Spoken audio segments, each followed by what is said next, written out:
muchas gracias Luis por la presentación, gracias a todos por estar aquí. Y bueno, vamos a hablar, que nos hemos desafiado aquí, a ver quién afía la caña más rápida, pero eso no va a ocurrir, como dice John. Esto es una cosa muy íntima a la hora de hacer la payuela, lleva muchísimo tiempo, estamos haciendo algo súper express, ¿no? Y es tan íntimo que a veces hasta hablas con Dios, ¿eh? A veces cuando llegas al final y rompe la caña, bajan santos, bajan vírgenes y baja de todo. Entonces, con las cañas viejas hacíamos a veces ceremonias de sacrificio. De sacrificio. Y algo muy tedioso, pero sin esto no hay instrumento, como decía Miguel, y una cosa muy curiosa. Voy a hablar un poquitín. Yo, bueno, hablaba con Monse, bueno, van a montar una caña con mi mujer. Vamos a montar una caña allí y decía ella, tú desmóntala. Que estaría mejor, ¿no? Podría ser. Bueno, yo voy a empezar así un poco. Yo ya vengo con el trabajo hecho de casa, para agilizar tiempo, que son las palas y demás de la payuela. Los procedimientos a la hora de sacar las palas, pues es lo mismo que vosotros. O sea, sí que nosotros se nos permite, digamos, hacer cañas planas y poder dar la curvatura después, porque bueno, es muy poco material y lo acepta, pero yo siempre trabajo también curvo. De hecho, uso máquinas de fagot también para poder hacer los previos. Este sería un previo, que sería la pala. Bueno, aquí tengo la pala, esta sería la pala, esto sería el freno, que llamamos nosotros oshugu, que esto viene a hacer la función de los labios del músico apretando la caña, que se ve aquí. Esto sería el freno, que llamamos, o oshugu, y esto viene a actuar como si fuera, pues eso, los labios del músico. Como nosotros no podemos atacar la caña de forma directa, pues esta es una ayuda, ¿no? A la hora de hacer, por ejemplo, octaveos y cosas así. El ferrete, que bueno, ferrete o tudel, que también es común. A ver, todo esto al final es común. Salimos todos, somos, como digo yo, hermanos de Forgasies, que decía yo antes. Somos todos del mismo instrumento, de la misma familia y tenemos las mismas cosas. Exceptuando el freno, que sería, yo creo, lo que más diferencia a las cañas. Por lo demás es una caña muy similar a la que vosotros trabajáis. Bueno, vamos a montar una payuela y así digo yo un poquitín, claro, esto da para muchísimo. Cada ponencia que tenemos aquí duraría, bueno, pues todo lo que dura el congreso, porque es muchísimo trabajo todo. Bueno, lo que hago yo al principio es, yo uso unos hilos de nylon para hacer el montaje, y lo que hago siempre es paso pez para que me ayuden en el agarre cuando estoy haciendo el montaje de la caña. Entonces normalmente empiezo con nosotros tenemos un problema en el mundo de la gaita, que los ferretes no los hay comerciales, como los tenéis para el oboe, y los tenemos que fabricar nosotros mismos. Esto tradicionalmente se hace con una carga de un bolígrafo, de unos bolígrafos que había, se quitaba la tinta, se conseguían los tubos y se hacía esto. El origen exacto, claro, por ejemplo, nosotros a la caña la llamamos payuela, en Galicia payeta, y el origen a lo mejor de lo que sería el que produce el sonido del instrumento, las payuelas, pues podrían ser de cereal, posiblemente no fueran de caña, y de ahí ese nombre de payuela, payeta y tal, y de ahí venga. ¿Cómo se formaba el tudel? No lo sé. Sí que tengo en algún trabajo de campo visto ferretes hechos con cañón de pluma, como si fuera el tudel. Pero exactamente no pude saber de dónde viene este utillaje, ¿no? este ferrete, porque está claro que antiguamente no tenían cargas de bolígrafo, ¿no? Entonces, bueno, ¿cómo llegamos hasta aquí? No lo sé. Bueno, por comentarlo. Y ahora para el montaje lo que hago normalmente es sitúo la lámina sobre la mitad del ferrete y empiezo un atado central. El atado central sería, pues eso, para centrar la pala. Una vez que tengo estas vueltas hechas, ya le doy la vuelta a toda la caña, meto esta herramienta que podríamos llamar tudelero también, como igual que en el oboe y en el fagot, y así puedo centrar la caña. Una vez que tengo esto, pues voy hasta el final, remato, digamos lo que sería el final de la atadura, para que aquí haya el menor salto posible. En nuestros instrumentos el ajuste se hace cono con cono, entonces cuanto menor salto hay aquí en esta parte de empezar, pues vamos a conseguir un sonido más limpio. No va a haber cámaras, hay que evitar formar cámaras ahí en lo que sería la cama del instrumento. Y luego cuando empiezo el atado, pues marco dónde acaba el ferrete. Acordaros que nosotros vamos a poner ahí ese xugo, ese freno que es el que nos va a hacer la acción como si fuera del labio. Y necesito saber dónde acaba, porque si el freno está muy arriba, va a cerrar demasiado la caña. Si está muy abajo, no va a hacer actuación y entonces va dejando siempre la caña muy abierta. Y lo que sí hago aquí es yo lo llamo, bueno, voy a quitar. Yo cuando monto las palas, para que no pase el tema este de romper, lo que hago es esto, pongo un poco de cinta de carrocero que me une las dos palas y así no se me estropea, no se me rompe. Bueno, y aquí lo llamo yo el cruzado mágico. Y empiezo a hacer esta forma hasta que llego donde hice la marca y luego vuelvo hacia abajo. Entonces esto sobre todo me va a ayudar a que la pala se adapte a esa forma cóncava que necesito, y que se me cierre bien por los laterales. Una vez que consigo eso, subo para arriba. Bueno, ya me fijé, ya lo había visto que en el oboe, por ejemplo, hacéis dos cabos, uno que tira contra el otro. Claro, tenéis que hacer mucho más fuerza. Nosotros trabajamos ya de un material que prescinde de la parte exterior de la caña, que como bien me decía Pelayo, pues es la parte más dura. Bueno, aprovecho para agradecer a Pelayo todo lo que hace por la gaita, porque gracias a ti, yo sé muchas cosas gracias a ti, que dedicas mucho tiempo a esto.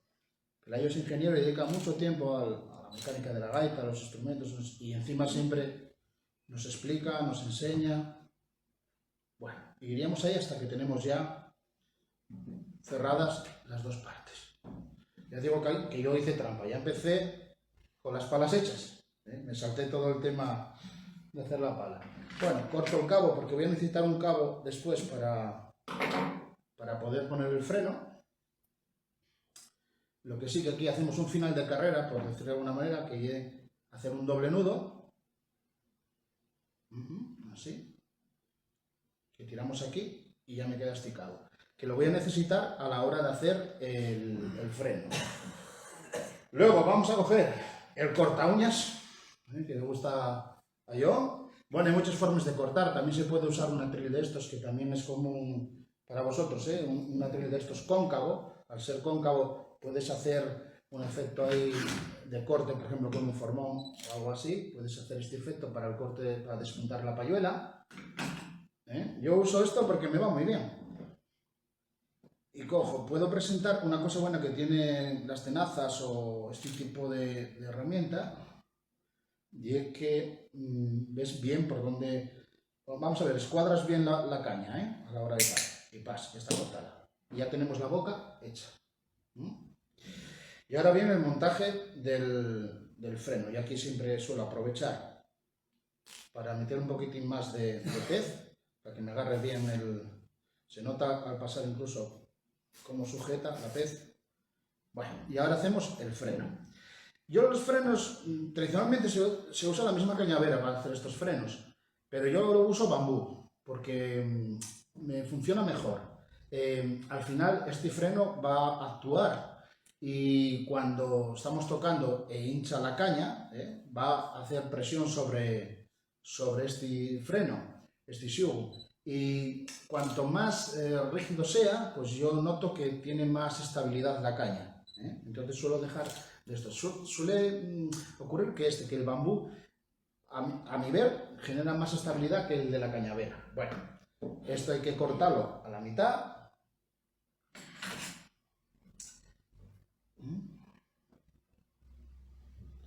Y de la misma manera, usamos la misma herramienta para escuadrar y cortar, igual que hacéis vosotros para doblar la pala, pero en este caso para doblar el freno. Y ahora vendría el montaje del freno. En este punto, o más adelante, es cuando suelen romper las cañas. Y sueles tener ese encuentro con Dios y con la divinidad y todas estas cosas. Bueno, se mete así el xugo. Yo dejo el otro cabo sin cortar, así se aprecia, ahí. Y así me hace como un efecto de palanca que cuando monto me resulta muy útil para el montaje. Cierro aquí. Una cosa que siempre, por ejemplo, en el montaje de payolas tenemos que estar atentos es a cómo actúa el freno en la apertura de la boca. Tenemos que tener una apertura que funcione. Entonces, bueno, más o menos yo calculo sobre medio milímetro, una cosa así. Hago aquí un cruzado del hilo. Aseguro. Y le doy la vuelta. Corto el sobrante. Y entonces aquí hacemos la otra parte del freno. Sonó a romper, pero no fue el freno. Y me acuerdo yo de San Chopanza, de otros santos, varios. Bueno, acabo aquí el montaje. Y aquí me ayudo del tudel para hacer palanca, para tirar y poder completar el tema este del freno. ¿Cómo voy de tiempo, Luis? Bien. ¿Gano concurso? Me parece que sí, ¿eh? Bueno, aquí hacemos el mismo nudo doble, ¿eh? Y tendríamos ya, vamos a decir, la pala montada. Habría que refrentar, porque nosotros aquí este freno hace mucha acción, incluso en la apertura, incide mucho en la apertura de la caña. Así como tengamos el freno más sacado hacia los lados o más centrado hacia la pala, vamos a conseguir que se cierre o se abra, el grosor del freno también va a funcionar y demás. De hecho, ahora cuando quite estos sobrantes, pues va a abrir, abrió ahí la caña. Y bueno, ahí ya tendríamos algo de sonido. Yo lo que suelo hacer lo primero, y he despuntar, que llamo yo, hago un triángulo, voy a marcarlo con el lápiz que se vea bien. Hago esto, o sea, como de aquí hacia adelante, estos triángulos para poder hacer un poquitín, como lo llamo yo, la forma aerodinámica de la pala y conseguir. Normalmente, esto ya como un mantra, vas a ir contando, yo cuento, o sea, yo cuando voy raspando cuento los raspados, entonces voy 1, 2, 3, 4, 5, 6 y luego le doy la vuelta y hago lo mismo por el otro lado. Porque ahora mismo lo que estoy intentando es equilibrar la pala, equilibrar que el sonido fluya, que todo funcione, etc. Y es verdad eso que decía John, de que yo una cosa así que estás ahí, bueno, a veces pasan las horas y no te das cuenta cuando estás haciendo palas, estás haciendo ahí payolas y demás. Bueno, esto me va a dar la forma esta que yo llamo aerodinámica y después despunto por delante, o sea, lo que sería la parte de delante, que me va a dar... A mí aquí en la gaita suele dar mucho ataque, pero sobre todo va a soltar mucho la pala. Y luego la otra parte que trabajo mucho pues sería la parte central. Hay que tener mucho cuidado porque esta parte central o corazón que llamo yo aquí en la payuela va a soltar todo. Bueno, lo comentaba Miguel, cómo abre para las notas graves y demás. Entonces yo intento hacer como un círculo en el centro donde voy comiendo y de aquí voy ensanchando el círculo, digamos. Voy ensanchando el círculo para ir consiguiendo ese tema. El corazón, lo llamo yo así también. Yo siempre bromeo con el tema de la gaita, Miguel, que digo, rango dinámico de la gaita, sí o no.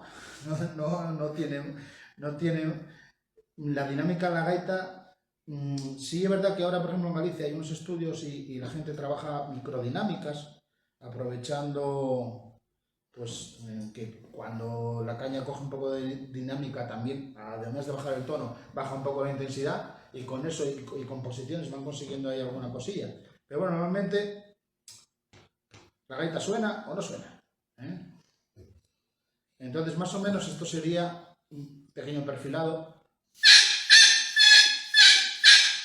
Debería de tener, como decías tú también, Miguel, ahí cuando soplas en vacío, ahí hay un rango grande que empiezas... Fíjate, eso que suena como una gallinita, Eso es. te está dando la clave de lo grave y lo agudo de un golpe. Eso es. Que lo sacáis por ensayo y error, ¿no? O sea, Sí, la esto mayoría... parece que va a sonar. Y luego te comprueba cuando tocas que, coño, aquello que hacía aquello va mejor que aquella otra que no lo hacía, ¿no? Sí, es totalmente empírico, vas Sí, probando. sí, ¿no? A ver, Y hay muchos muchos factores. años trabajando con ello. Aquí tendríamos el grave. Realmente los payueles tienen que dar 3 tonos. Ahí más o menos lo Claro, que te conseguiría. saltan los modos superiores que queremos, ¿no? Exacto. Sí. Y como dijiste, los modos superiores para poder conseguir el octaveo, ¿no? Sí. Eso es. Bueno, aquí se me desmoroñó un poco. A la hora de poner el hilo hay una cosa complicada. El hilo, vamos a decir, este hilo que ponemos después. Porque este es el que nos va a dar a nosotros el ajuste en el puntero. En el oboe pues va un corcho que hace el ajuste, es cilíndrico. En nuestro caso, pues no, la boca del puntero es cónica. Y necesitamos un buen ajuste aquí, que no nos queden cámaras de aire que van a restar mucha intensidad de sonido y muchas cosas. Es muy importante que siempre al final, pues este final del hilo esté llevado al límite. En los flautes traveseros, por ejemplo, hacen el túnel slide ese que hace que el menor salto posible, ¿no? Y yo siempre aquí aprovecho con un punzón o tal como usaba yo, pero yo lo uso para bocinar la parte final, para poder llegar bien al final del hilo y poder evitar esa cámara. Y más o menos esto sería la payola acabada. Ahí tendríamos todos los sonidos. Había una cosa que me gustaba mucho que decía Alberto Fernández, que me gustaba mucho, decía, hay que echarle el lazo a las notas, decía Alberto.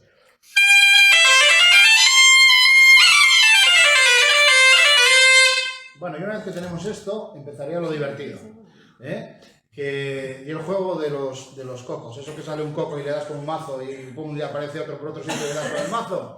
Había un gaitero, el gaitero de Jonín, que hacía payuelas y decía él, del oriente, de Peñamellén, decía, la gaita es un poco trae, un poco lleva. Y así, y es verdad, tenías que estar ahí un poquitín.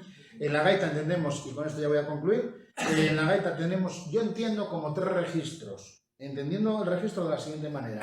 Un cambio de timbre, un cambio de digitación, y claro, son, vamos a llamar mini registros, porque no llegan a una octava. El primer registro nosotros lo tenemos desde el, vamos a decir, del do o si, hablando en do mayor, hasta fa, tenemos una digitación cerrada, así sería el re, el mi y el fa.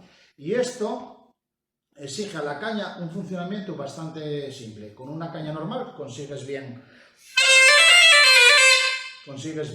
que funcione. El único problema que hay es un tránsito armónico no deseado, que sería porque estas notas también octavean y entonces pueden salir lo que llamamos los gaiteros gallos. Y luego la mano de arriba nosotros tenemos aquí el sol, el la y una postura que salió moderna en los años 80, el si natural. Porque en nuestra gaita el si era un si disminuido, vamos a decir, una séptima disminuida. Aquí se puso el si natural y luego el do. Y esto condiciona toda la forma de ajustar la gaita. Al haber un truncamiento aquí de la mano, entonces, cuando damos el sol no tenemos problemas, es un agujero grande y va a salir con mucha intensidad, pero cuando damos el la, el agujero de sol, este de aquí abajo, al tener aquí truncado, y no acortar el tubo hasta aquí, lo que ocurre es que el sol apodera a la nota la y aparece un efecto de abemolamiento de esa nota. A nosotros nos ocurre muy frecuentemente que el la se nos abemola, o sea, queda abemolado. No sé si en esta payola saldrá porque no sale, rango dinámico 0, entonces no sale, pero si bajara la presión, ¡boom!, aparecería ese la. Y por contra, cuando damos el si con esta postura, a ver si se ve bien ahí, eso es, que destapamos, hacemos una nota que realmente no está, o sea, usamos el sol, el la y el do, que lo damos por detrás, usamos la suma de esas 3 notas para dar una, que sería el si natural. Organológicamente, esta sería la postura del si, la que le correspondería, pero nosotros aquí utilizamos el si bemol. Entonces, esto condiciona la nota si, porque el do está muy cerca de la payuela, esto empíricamente lo saqué Miguel, no sé si estará bien explicado, pero este agujero apodera el si. Entonces vamos a decir que el La y el Si son inversamente proporcionales. Cuanto mejor ajustas un La, peor te suena un Si. Y cuanto mejor ajustas un Si, peor te va un La. Y esto condiciona toda la forma que tenemos nosotros de empayolar la gaita. Aquí empezamos a trabajar el corazón, a lo mejor para ganar el Si, pero si nos sabemos la La, entonces tenemos que volver a resetear, digamos, la payuela y raspar todas las partes de los bordes para volver a ganar el La. Pierdes el La y, como decía la gente de Johnny, un poco lo trae, un poco lo lleva, hasta que conseguimos ajustar. Y con esto yo creo, bueno, a ver, todo esto, daos cuenta el tiempo que hay, entonces hacemos lo que podemos para dar las explicaciones, pero yo creo que esto germine como eso que tenemos ahí, y dé para más encuentros. Y con esto ya concluyo. Gracias a todos.